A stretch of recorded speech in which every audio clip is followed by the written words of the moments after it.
Sobrang trabaho, maliit na sahod, at kahit gaano kakasipag, madalas kulang pa rin ang ipinapadala. Ganito ang realidad ng buhay OFW na hindi sinasabi sa iba. Marami sa atin ang nangangarap na makatulong sa pamilya. Ibang bansa, ibang mundo, ibang buhay. Akala natin sa bawat kanto abroad, may malaking kita at mabilis ang pag-unlad. Madalas natin nakikita sa social media ang magagandang kwento, mabilis ang pag-angat, malaki ang sweldo, at tila walang iniwanang problema.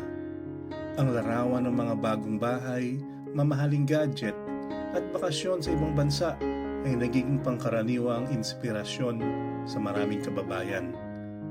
Ngunit sa likod ng mga post na ito, bihira nating makita ang mga tahimik na sakripisyo, pagod at lungkot ng bawat OFW na hindi kuha sa kamera. Si Carlo, 35 years old, nagtatrabaho sa Middle East para sa pamilya. Taon-taon nagpapadala siya ng pera, nagtitipid at pinangarap na sa huli magiging maayos ang lahat. Lagi niyang iniisip ang mga ngiti ng kanyang mga anak, ang pag-unlad ng kanilang bahay at ang seguridad ng kanilang pamilya sa Pilipinas. Tuwing gabi, sa loob ng maliit na kwarto na tinutuluyan niya, naiisip niya ang mga simpleng bagay na namimiss niya sa Pilipinas. Ang halakhak ng mga kaibigan, ang kainan sa tabi ng kalye, ang simpleng yakap ng kanyang asawa. Pero hindi niya alam, may iba pang hamon na naghihintay sa kanya, na hindi nila sinasabi sa mga paunang payo, seminar o mga social media post. Mga hamon na hihikayatin siyang tanungin kung sulit ba talaga ang lahat ng pagod, luha at sakripisyo, at kung ang pangarap ng mas magandang buhay ay talagang abot kamay o palaging tila nasa unahan pero laging malayo. Araw-araw, gising bago sumikat ang araw. Ang init ng araw, ingay ng makina, at paulit-ulit na trabaho, yan ang karaniwang araw sa buhay ng isang OFW. Minsan, sobrang haba ng trabaho, may overtime pa, pero maliit pa rin ang sahod kumpara sa effort na inilalagay. Madalas, iniisip na lang sumuko pero iniisip ang pamilya sa bahay. Kaya tuloy lang ang laban.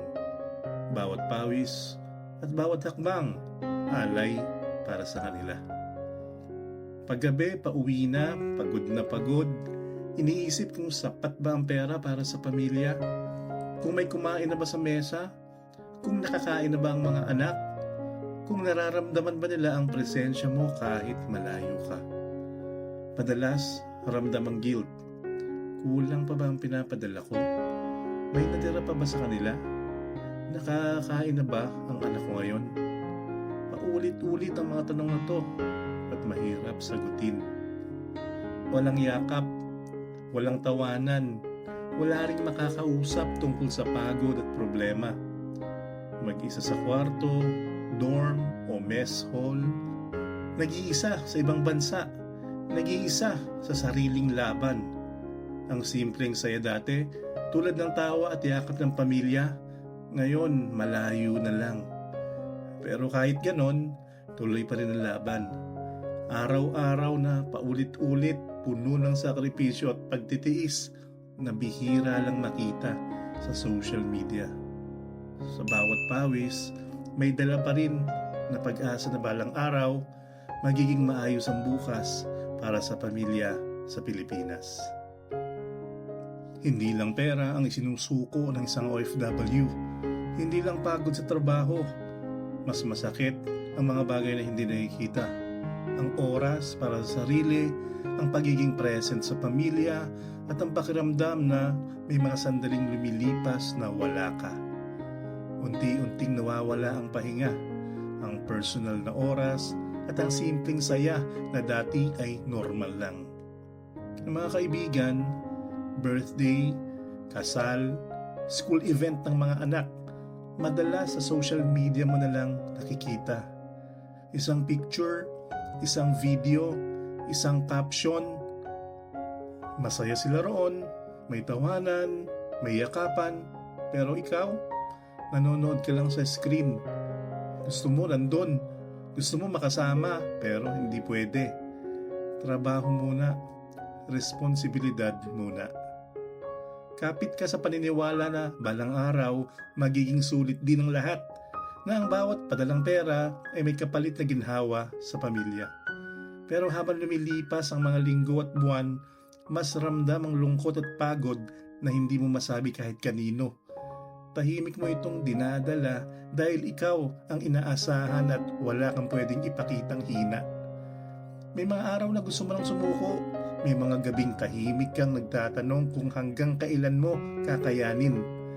Pero kapag naaalala mo ang anak mo, ang asawa mo, at ang pangarap na umaasa sa'yo, humihinga ka ng malalim at pinipilit mong magpatuloy kahit hindi ka nakikita, kahit hindi ka naririnig, at kahit hindi napapansin ng mundo ang sakripisyo mo. At kahit gaano ka kasipag, kahit gaano ka magtipid at magplano, may mga oras na kulang ang pera. Hindi laging sapat ang sweldo para sa lahat ng kailangan. May biglaang emergency na kailangan tugunan. May mga pangakong hindi mo natutupad.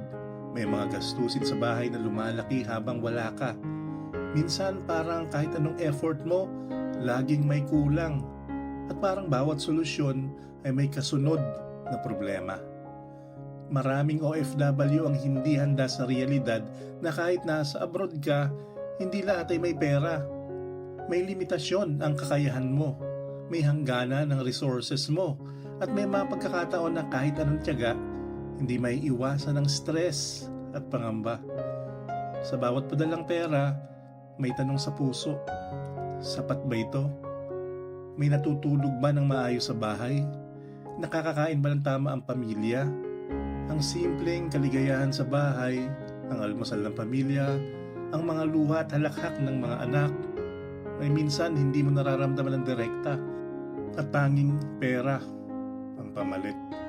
Ito ang parte ng buhay ng OFW na bihirang makita sa mga social media post, vlog o kwento ng tagumpay. Hindi nila pinapakita ang gabi-gabing pag-iisip, ang pagkabahala sa mga hindi inaasahang gastusin at ang mga simpleng takot na hindi mo maabot ang pangarap mo para sa pamilya.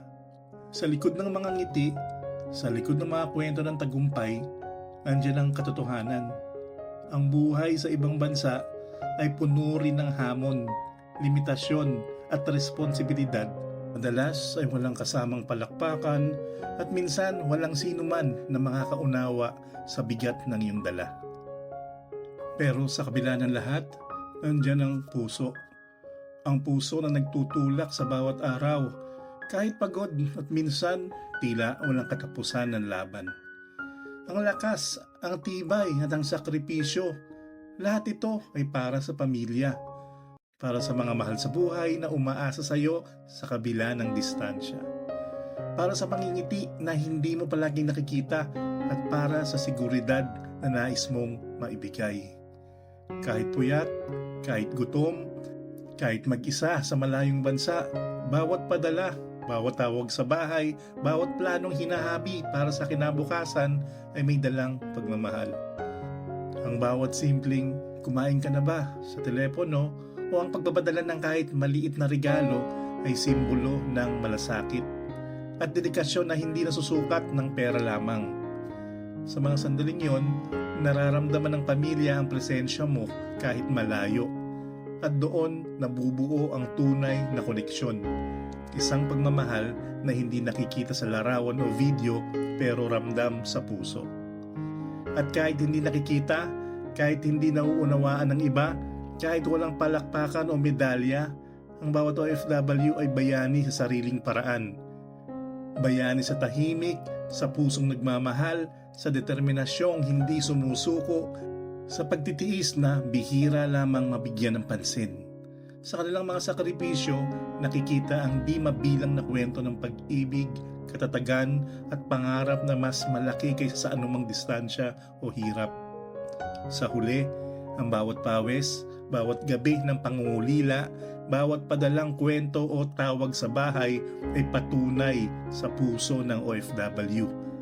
Nandyan ang tunay na lakas at pagmamahal na walang hanggan. Hindi lahat ng buhay OFW perpekto. Hindi lahat ng sakripisyo ay nasusukat ng pera. Ngunit sa bawat hirap, may pagmamahal. Sa bawat pagod, may pag-asa. At sa bawat kwento ng OFW, tandaan natin, sa likod ng malayo at magulong buhay abroad, nandyan ang puso, tibay at sakripisyo ng tanging Pilipino lang ang tunay na makakaintindi. Ito ang buhay OFW na madalang pag-usapan hanggang maramdaman mo mismo.